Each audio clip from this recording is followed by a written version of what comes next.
ரெண்டு சூப்பர் ஸ்டாருக்கு நடுவுல நான் விஜய் அஜித் நடுவுல கல்யாணம். இது வந்து ஈகோ இல்லாத ஒரு ஃப்ரெண்ட்ஷிப். என்னன்னா நல்ல ஃப்ரெண்ட் பின்னாடி gift வாங்கி வைக்கிறதுக்கு தான் அவர் ஆக்சுவலா. ஸோ அந்த கிஃப்ட்டை பொறுப்பா வாங்கி வைக்கிறதுக்கு அங்க நின்னாரு அவர். அவங்க ரெண்டு பேருமே நல்ல ஃப்ரெண்ட்ஸ் தான். நல்ல ஃப்ரெண்ட்ஸ். இப்போ விஜய் நாங்கெல்லாம் வந்து 6th ஸ்டாண்டர்ட் 7th ஸ்டாண்டர்ட்ல இருந்தே ஃப்ரெண்ட்ஸ். கிட்டத்தட்ட ஒரு 40 வருஷம் ஃப்ரெண்ட்ஷிப். அது விஜயோட கரியரோட பிகினிங் ஸ்டேஜ் காலேஜ் டைம்ல இருந்தது. இது வந்து 25 years கம்ப்ளீஷன். நான் தான் அந்த போட்டோ எடுத்தது. 25 years ஃப்ரெண்ட்ஷிப் போட்டோ இது. அதுக்கப்புறம் இது வந்து எல்லாரும் சுஜய் வீட்ல எல்லாரும் வேஷ்டி டே. அது இது நம்ம வீட்ல என் வீட்ல எல்லாரும் ஃப்ரெண்ட்ஸ் எல்லாம் வரும்போது இப்படி என்ன பேசிட்டு இருந்தீங்க 4 மணி நேரமா எல்லாரும் அப்படியே இவ்வளவு லேட் இல்ல அது பேசிட்டு இருந்தோம். அது வந்து எல்லாரும் ஒரே பதில் கொடுப்பாங்க. என்ன ஞாபகம் இல்லம்மா, யாருக்கு ஃபோன் பண்ணாலும் அதே பதில் தான் வரும். ப்ரொஃபஷனை பத்தி பேசவே மாட்டோம். என்ன நடக்குதுன்னு கூட தெரியாது. ஃபேமிலி கூட இது பண்ண மாட்டீங்க. ஃபேமிலி பத்தியும் பேச மாட்டோம், ப்ரொஃபஷன் பத்தியும் பேச மாட்டோம். நாங்க எங்களுக்குள்ள ஜாலியா பேசுவோம். விஜய் வந்து பெருசா பேச மாட்டாங்க.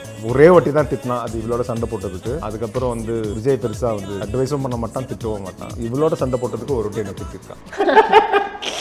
So sweet. சஞ்சீவ் அது பொன்மன செல்வன் ஒரு படம் இருக்கு. ஓ சின்ன வயசுல ஆக்ட். ஆமா, விஜயகாந்த் சாரோட. அவர் தான் என்ன நடிக்க வச்சாரு. அவரும் பி வாசு சாரும். உன் கண்ணு நல்லா இருக்கு, நீ பேசாம நடி வா அப்படின்னாரு விஜயகாந்த் சார். பி வாசு சாரும் வந்து ஓகே. எங்க அக்கா அதில் பண்ண ஒரு கேரக்டர். ஸோ நான் ஷூட்டிங் வேடிக்கை பார்க்க போனேன். ஸோ அதில் வந்து கவுண்டமணி சார் பையனா சோபனாக்கு மேடம்க்கு தம்பியா நடிச்சேன். அப்படியே ஜெராக்ஸ் இங்க. ஆமா, இது வந்து குட்டி பையன். அத அவன் சிரிப்பிலே தெரியும் அவன் நாட்டின். ஆமா, வால்னு தெரியும். வால் பயங்கர வால். அந்த யூடியூப்ல எல்லாம் பார்க்கும்போது அவன் வால் மாதிரி தான் இருப்பான். அது அப்படி இப்படி இதை எடுத்துக்கிட்டு காரை எடுத்துக்கிட்டு ஏதோ பண்ணிக்கிட்டு இருப்பான். மறக்க முடியாத நாள், என் வாழ்க்கையே வந்து திருப்பி போட்ட ஒரு நாள். அம்மா மேல அக்கா தங்கச்சி அம்மா பின்னாடி இருக்கிறாங்க. கல்யாண நாள். அது அத்தை அந்த சைடு ரெட் சாரி. அம்மா சிஸ்டர்ஸ். அவங்க சிஸ்டர்ஸ் எப்படின்னா இப்போ சிந்துக்கா எந்த அளவுக்கு வந்து இவருக்கு க்ளோஸோ, சிந்துக்கா வந்து எமோஷ்னலாக ஓகே, அந்த ஒரு மரியாதை கலந்த எமோஷனாக க்ளோஸ் இவர். அதே அளவுக்கு இவங்களோட இன்னொருத்தர் வனிதாவும் மிஸ்ஸிங். இதில் வனிதா வந்து அந்த டைம் குழந்தை பிறந்தது அவங்களுக்கு, 10 நாள் குழந்தை, அதனால வரல. ஸோ இவங்க எல்லாருமே அவருக்கு ஈக்குவலாக இம்பார்ட்டன்ட். யாரையுமே இந்த நிமிஷம் வரைக்கும் விட்டு கொடுக்க.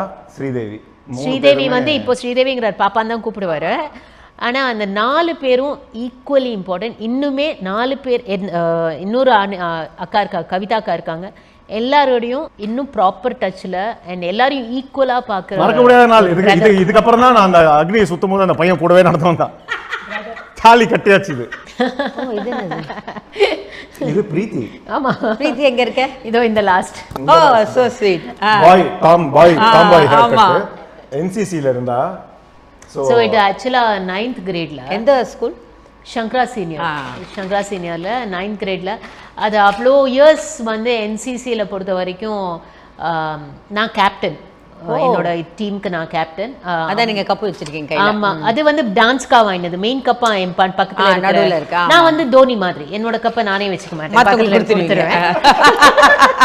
ஸோ அது வந்து ஆனா ஒரு செரிஷிங் மூமெண்ட். என்னன்னா அவ்வளோ இயர்ஸ் வந்து வேற ஒரு ஸ்கூல் வந்து அவங்க தான் சாம்பியன்ஸ்னு எப்போவுமே ஒரு ஆல்மோஸ்ட் 10 இயர்ஸாக இருந்த சாம்பியன்ஷிப்பை நாங்கள் உடச்சி நாங்கள் வாங்கினோம் சாம்பியன்ஷிப். Next picture.